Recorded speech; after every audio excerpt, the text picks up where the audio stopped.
Twinkle 2.1. When I followed Sophia out of the room, both of our masks back on our faces, we were immediately faced with the stares of 7 heroes, most of them accusing. "Shadow Stalker," Aegis said, and his voice was hard. "You know what Armsmaster's been telling us. If it's about my trigger," I offered, stepping up beside Sophia. "Then yes, she does." Aegis stared at me. I didn't know what his face looked like under his mask, but I had a strong feeling it was incredulous. He stopped. I smiled. "Anita," I said. "Yes, I'm the girl she shoved into the locker." "We've reached an understanding," Sophia snorted. From her perspective, I knew nothing had changed except that her probation might actually be enforced now. She saw this as just another last chance. I was determined to disabuse her of that notion, but that could come later. An understanding, Aegis sounded flawed. "You can forgive something like that. Far from it," I replied. "But it's better to have another hero on the streets than a villain, and I want to see if I can make Shadow Stalker into a hero. And that's a more than admirable goal," Armsmaster cut in. "But let me be clear, Shadow Stalker. As far as I'm concerned, you've already run out of chances. You're here because Anita wants you here. The moment I see you step an inch out of line, you'll be out of the wards and off the streets before you can put away your crossbow." "Are we clear, Crystal, sir?" said Sophia venomously. Armsmaster studied her for a moment and then looked away, glancing among the other wards. "You all have the rest of the day off from school to get acquainted with your new teammate," he said. Then to me, "Anita, Director Pigott, and I would like to see you in about an hour about your transfer to Arcadia." I nodded. "Thank you, Armsmaster," I said. He sighed. "Thank you," he said dryly. "You've been more understanding than I could have hoped for. Let me know if you need anything." With that, he left. The moment he was out the door, Sophia stepped away from my side as fast as her legs would carry her and flung herself into a couch. "Fuck," she grunted. "Step an inch out of line. The fucks that even mean. I'm already on probation. I'm pretty sure you're getting a new probation officer," I told her coolly. "One that'll actually do their damn job, I hope." "Fuck you, Hebert," she grunted. "You certainly tried to fuck with me," I said, tearing my helmet off of my head. "Sophia, I really don't want to deal with you, and the fun thing is I don't have to. So shape up, all right." I glanced at the other wards. Also, she definitely just unmasked me, right? Aegis was staring over at Shadow Stalker and seemed unresponsive, so Gallant stepped up. "She did, yes," he said, reaching up and pulling the helmet off of his suit of power armor. The young man underneath, it looked to be a little older than me, with tanned skin, black hair, and piercing blue eyes. His teeth were bright white as he smiled. "Dean Stansfield. I guess we'll be going to Arcadia together." I smiled and stuck my helmet under my arm. "Taylor Hebert," I said, sticking out my other hand. He shook, giving me a warm smile from his handsome face. "I have to say," he said, "I have to admire your restraint in allowing Shadow Stalker to stay on the team. I just hope it doesn't come back to haunt you." "I've been stabbed in the back before," I said dryly. "I can handle it as long as I'm expecting it." "Okay, no, really," Vista said suddenly, her voice sharp. "Why the fuck are we still putting up with the bitch again?" "Anita, I get that it's heroic and all that too. I don't know, turn the other cheek, but I don't want to have to deal with her anymore either." "None of us do. Don't speak for the team, Vista," Aegis cut in, shaking himself out of his stupor. "You don't suddenly start pretending you give a fuck about me," Sophia interrupted him. I gave her a look. "Sophia, are you sure you want to be making more enemies right now? Fuck you." I ignored that and turned to Vista. "I'm going to be watching," I said honestly. "You're all going to be watching. If she does anything more than be vaguely obnoxious, she's out." "I know it's annoying, but," I sighed. "Better the Viper where you can see her." "We can see her if she's in juvie," Vista grumbled. "She's a breaker," I said emphatically. She'd be on the streets as a villain in days. Hours, even. Best case scenario, she gets picked up by the merchants and gets hooked on something that keeps her dumb enough to be non-threatening, or tries to make it on her own and gets herself caught again. This was something of a lie. Juvenile Hall could have easily been rigged with electrically charged walls and other systems to keep Shadow Stalker contained. It would have been an expenditure of resources which I hoped to render unnecessary, however. I had a use for Sophia. It's not as though she could join Empire or the ABB, Vista argued. She's black. Neither of them would take her, and what's she going to do on her own? Hunt me down, I said with a wry smile. Even if I hadn't unmasked, even if she'd just gotten put into juvie for what she did to me, without knowing it was because I became a ward, she'd blame me for it. Maybe don't talk about me like I'm not here. Maybe grow up, I shot back. Vista, she's got a friend who knows where I live, even assuming she doesn't already. She could come after my dad. She could do that anyway, said Browbeat cautiously. Not if she's confined to the rig and house arrest. You what? Sophia roared. You'd prefer juvie that shut her up. She's here because I want to give her a chance, I said quietly. That doesn't mean giving her free rein. I'm the one that paid for it, last time she was cut loose. I'm not making the same mistake again.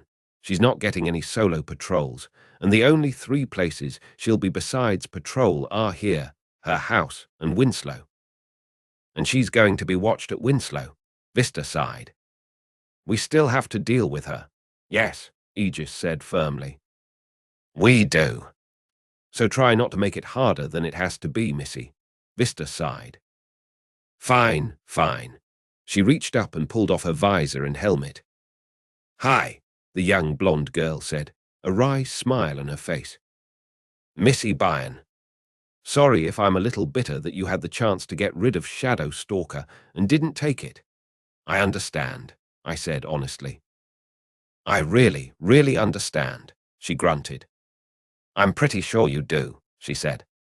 Oh, God, Armsmaster told us she caused your trigger. No details, but that's... I shook my head. It was, I said flatly, but part of my power helps me deal with it. Don't worry about me. Everyone's trigger events suck. Ain't that the truth, muttered Clockblocker, pulling off his helmet. Underneath, he was a pale, freckled guy with a shock of unkempt red hair atop his head. Dennis O'Donnell, he introduced, sticking out a hand for me to shake. Don't do it, Sophia drawled from the corner. He'll freeze you, and then we'll all have to wait half an hour for you to wake up. Dennis stuck his tongue out at her. Spoil sport, I chuckled.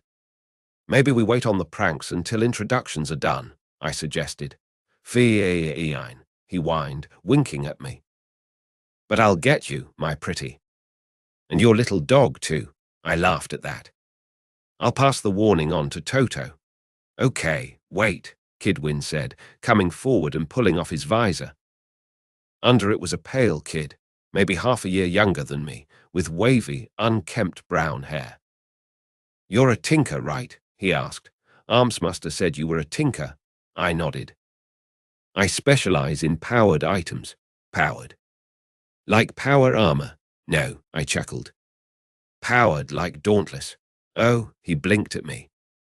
Damn, that sounds broken. I giggled. It is a bit, I admitted. Introductions, Aegis muttered, nudging the tinker. Oh, right, said Kidwin, shaking himself. I'm Chris Thompson. Looking forward to working with you. Likewise, I said, shaking his hand. Browbeat, Aegis prompted. Browbeat stepped forward. His posture was slightly hunched, which looked a little silly with his nearly 6 feet of bodybuilder's muscle. Hi, he said, slowly pulling off his full-face cowl. I'm Sam Keen, he introduced. His voice was surprisingly soft and gentle for such a big guy. Timid even, Taylor Hebert, I said, putting my small hand into his larger one. A pleasure. And I, Aegis said, pulling off his mask to reveal a face the color of adulterated coffee, dominated by large brown eyes am Carlos Cassiano. I'm leader of the Brockton Bay wards. I grinned at him. Should I call you sir then? I asked. He shook his head with a slight laugh, matching my smile. Please no, he said. I prefer to think of it as first among equals, if it's all the same to you. Glad to hear it, I said. I don't do well with authority. Gee, Missy said sarcastically. I wonder why. It wouldn't have anything to do with how Winslow hung you out to dry, now would it? Missy, I'm sure it wasn't like that, Carlos said. On the contrary, I said, treating Missy to a wry smile. It was exactly like that. You know, local schools are compensated for having wards attend. Missy twitched. No, she said flatly. No, they didn't let you get tortured just for a little extra cash. No, that's garbage. It is, I agreed, but it's also exactly what happened, I'm afraid. Fuck that, Vista said succinctly. Language, Missy, Carlos said wearily. We can't be heard like that on patrol, Missy sighed. And this isn't worth a couple F, she cut herself off. I got the impression it was an old argument. Never mind, sorry. Don't worry about it, Carlos said. Then he turned to Sophia. Shadow Stalker, he said, and his voice was hard. You want to give us the details of your deal with Anita? I don't really know them, Sophia replied coolly. I just figured it's probably better than juvie. And I mean, I can always pick juvie later if I'm wrong. Some bullshit about trying to be a real hero. I nodded. You and I told her, are going to be working together a lot, I think. Partly so I can keep you in check, and partly so that maybe you can actually learn something. Sophia grunted. Just don't hold me back. I stared at her and slowly began to reach for Naria's power. Slowly, all of the other wards backed away from me slightly. A conversation that had started up between Kid Win and Clockblocker, after they'd both introduced themselves, cut off mid-word. All of them were staring at me. Naria's power demanded their attention. It was as though I was silhouetted against a light that was less behind and more within me, and the shadow I cast demanded respect. Sophia seemed almost to be shrinking, her posture hunching slightly, as though she was trying to curl up and hide from my gaze. My voice was quiet, but it cut through the silence like an elf blade. I wouldn't worry about that, Hess. I gradually released my hold on Naria's power. The room seemed to come back into focus around me, the shade receding from the walls, floor, and other wards. No, I said dryly, my eyes seeking the beady glint I saw behind her mask. I wouldn't worry about that at all. I glanced at the clock on the wall. I'd better go see the director about getting the hell out of Winslow, I said. I'll be back in a bit, probably. The wards were totally silent, watching me as I walked out. I hoped presence hadn't too badly ruined my first impression. My fears were allayed as, in the moment the elevator door closed behind me, I heard a whispered, "That was awesome," from Vista. I smiled to myself, even as the small pod started to rise.